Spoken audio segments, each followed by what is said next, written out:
আসসালামু আলাইকুম রহমতুল্লাহ। প্রিয় বোনেরা, কখনো কি এমন হয়েছে আপনি ভেতরে ভেতরে ভেঙে পড়েছেন কিন্তু কাউকে কিছু বুঝতে দেননি?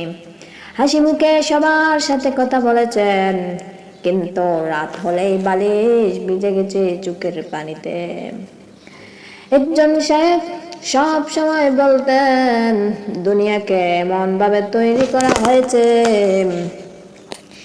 যাতে এটি প্রতি মুহূর্তে মানুষকে দুঃখ কষ্ট দেয়, দুঃখ কষ্টের মধ্যে পতিত করে। কারণ এই দুনিয়া জান্নাত নয়, এই দুনিয়াটা হচ্ছে পরীক্ষার জায়গা।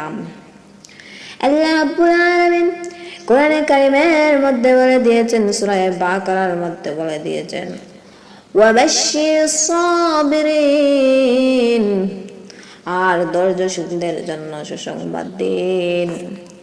অর্থাৎ আল্লাহ আমাদের কষ্ট দিয়ে ছেড়ে দেন না, বরং দেখেন আমরা কষ্টের সময় তার দিকে ফিরে যাই কিনা। সুবহানাল্লাহ। মানুষ চায় তার কষ্ট দ্রুত শেষ হয়ে যাক, চায় কেউ তার কষ্ট অনুভব করো, চায় সবাই তাকে সান্ত্বনা দেখ।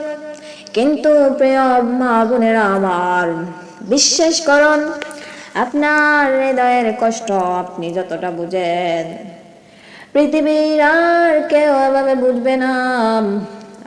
হয়তো আপনি আল্লাহর কাছে বারবার দোয়া করেছেন, কাঁদছেন আর ভাবছেন, আল্লাহ এত দোয়া করেছি তবুও কষ্ট যাচ্ছে না কেন? না না, এভাবে হতাশ হবেন না। হয়তো আল্লাহ আপনার ধৈর্যের পরীক্ষা নিচ্ছেন। হয়তো তিনি চান আপনি আরো বেশি তার দিকে ফিরে আসুন, আরো বেশি নামাজ পড়ুন, আরো বেশি দোয়া করুন। তাই আল্লাহ কোরআনে কারিমের মধ্যে বলেছেন, فإن مع العسر يسرا إن مع العسر يسرا,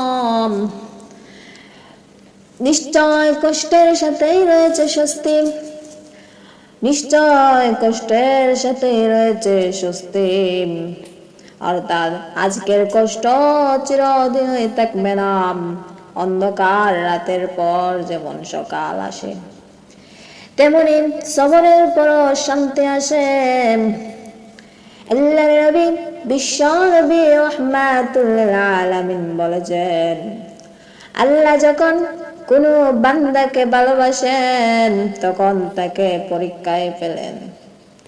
অর্থাৎ আপনার কষ্ট হয়তো আল্লাহর রাগ নয়, বরং এটা হতে পারে আল্লাহ আপনাকে নিজের আরো কাছাকাছি নিয়ে যেতে চান।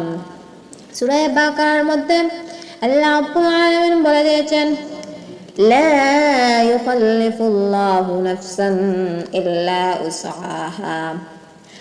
আল্লাহ কোন ব্যক্তিকে তার সাধ্যের বাইরে দায়িত্ব দেন না, দেবেন না।